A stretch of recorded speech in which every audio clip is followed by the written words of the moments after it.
È giallo sulle cause della morte di un 32enne cittadino nigeriano trovato in casa a Schio senza vita. A trovare Kelly Egbon privo di vita i carabinieri di Schio, intervenuti intorno alla mezzanotte in un appartamento di Piazza Garibaldi a pochi passi dal Duomo. Secondo le prime ricostruzioni potrebbe essere stata una caduta su un tavolo in plastica ad avergli procurato il taglio fatale alla gamba, ma non si escludono al momento altre ipotesi sulla vicenda dalle dinamiche ancora tutte da chiarire, al fine di escludere che siano implicate altre persone, fatto su cui sono in corso gli accertamenti dei carabinieri coordinati dal magistrato di turno della Procura di Vicenza, intervenuto sul posto assieme al medico legale.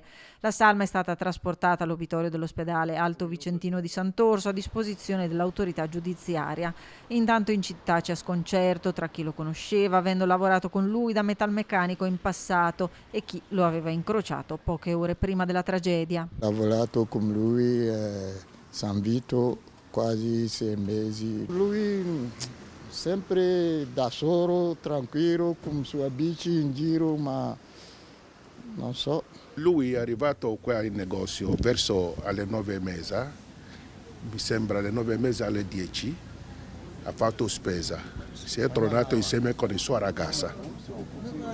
Dopo verso la luna mi hanno chiamato, perché noi qui in Africa e qui in Aschio mi rispettano come un papà.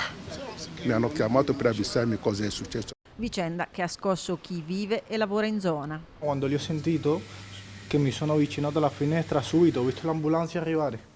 Dopo un po' sono arrivati i carabinieri, già dopo hanno smesso.